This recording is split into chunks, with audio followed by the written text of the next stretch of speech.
course, this is the Confab on Steam Radio Vision, and I have with me Ohunayo Ajiboye. I still remain Chidema Abel, and on the Confab, we discuss national issues. We look at issues in Nigeria and even beyond Nigeria. This morning on the Confab, we're talking about Trump.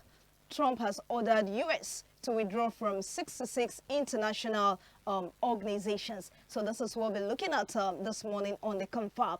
President Donald Trump on Tuesday ordered the United States to withdraw from 66 international organizations.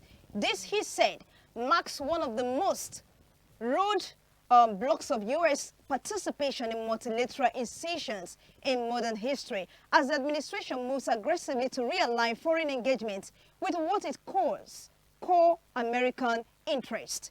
United States Secretary of State Marco Rubio has said the withdrawal of the United States from 66 international organizations follows a comprehensive review by the President Donald Trump administration of what it describes as wasteful, ineffective, and harmful international institutions. Now, according to the statement, the Trump administration concluded that the affected institutions no longer serve the interests of the United States of America.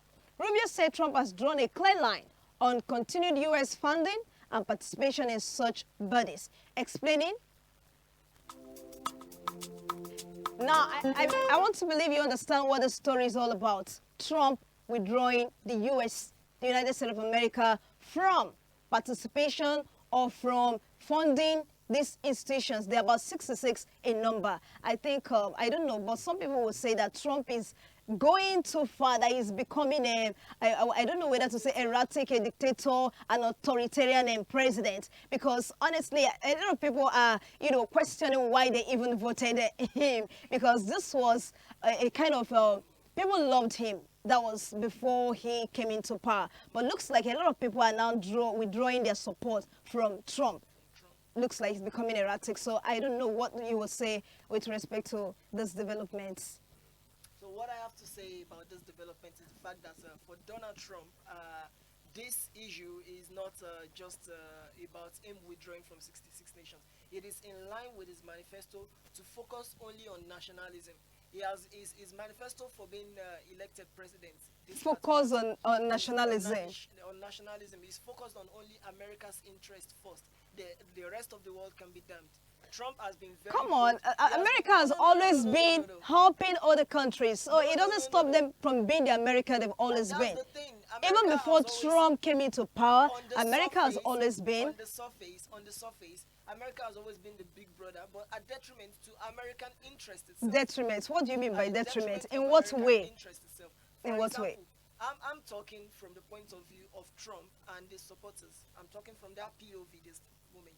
To Trump and his supporters, America's incessant aid and intervention in a lot of foreign interests, UN and everything, it has always been against American interests, because the truth of the matter is American interests, foreign interest, is supposed to be for the betterment of their own nation. It's supposed to be to get the best resources for their own nation while paying the least price possible. And unfortunately, because of the existence of the UN, the United Nations, and every other thing, the Geneva Convention and all that. So what happens to global cooperation and the U.S. influence if Trump withdraws his support from these organizations? I guess you've not been reading the weather in the sky for a long time, because global cooperation already went boom. It went kaput the moment Russia decided to invade Ukraine. From the moment the Russia-Ukraine crisis started, there was no global cooperation became a farce of itself.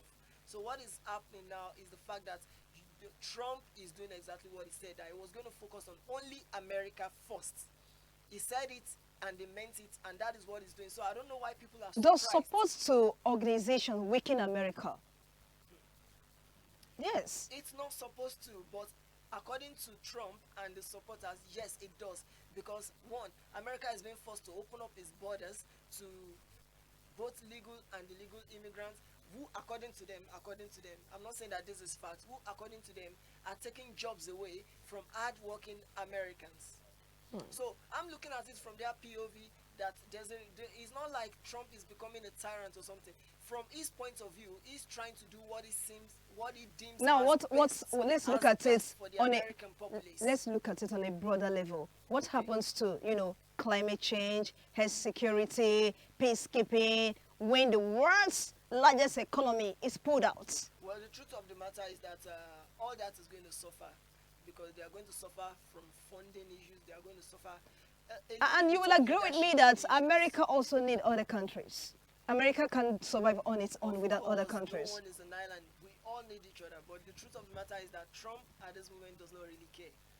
He does not believe America needs other people. I mean, look at the actions he has been taking. Look at the invasion of Venezuela. They are taking over Venezuela. He's also talking about taking over Greenland. Yes. Now, do you really think Trump can survive without other neighboring I countries? think I just gave the answer that no country can survive without the help of other countries. I'm just saying that Trump's state of mind is that he believes he can survive this. He believes that America will come out stronger for these decisions. But if that is true or not, that remains to be seen. I mean, until we see the consequences in action before he recognizes what he has done. Okay. Now, how credible is the claim that these organizations are wasteful? He said they are wasteful, they are harmful. So how credible is it when you look at us? When you look at how these institutions have been funded and some of the things they did, I mean, look at Nigeria when it was recently revealed that USAID was sponsoring terrorism and insurgency in northern Nigeria. And that's not what they were supposed to be doing, but they were using taxpayers' dollars from America to fund insurgency and destabilization in another nation, in another country, just because they wanted to have free access to the resources of that nation.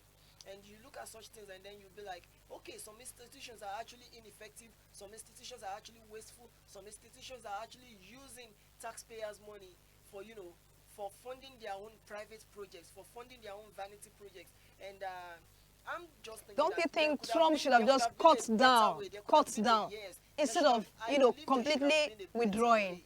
Can you let me land, please? I don't want it to land because I since have to you, land. you, This you, airplane you must are, land.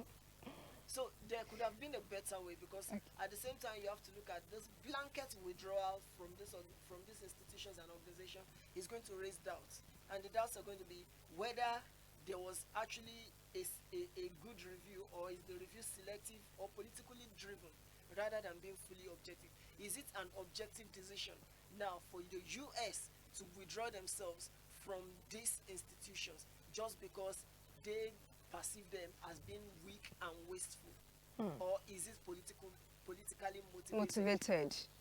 Trump has been hit with a lot of sanctions from all this, which kind of like, it brought down his credibility and his approval ratings because of these sanctions that this organization. So this could be just Trump's way of taking revenge. It could be Trump's way of taking revenge. But I want to be of the opinion, because I'm going to play devil's advocate in this case, and say that it is not so, and it's just Trump's he's perceiving these organizations and institutions as being wasteful, and is focusing only on US interests solely. So what are the potential threats, I mean, you foresee from this incident? Well, this could be the signal that international relations are starting to break down globally, and that global cooperation might become a thing of the past, but I don't think that's going to happen. It's just a potential risk. And there's also the fact that for US itself, it might lead to total isolation of the US from the world economy. And whether Diplomatically and economically. Diplomatically, economically, and at the end of the day, that could lead America towards becoming a third world country if they're not careful. A third world country. I don't think Trump will agree with you on this. I know. Not at all. I know. The man's ego is the size of his yacht.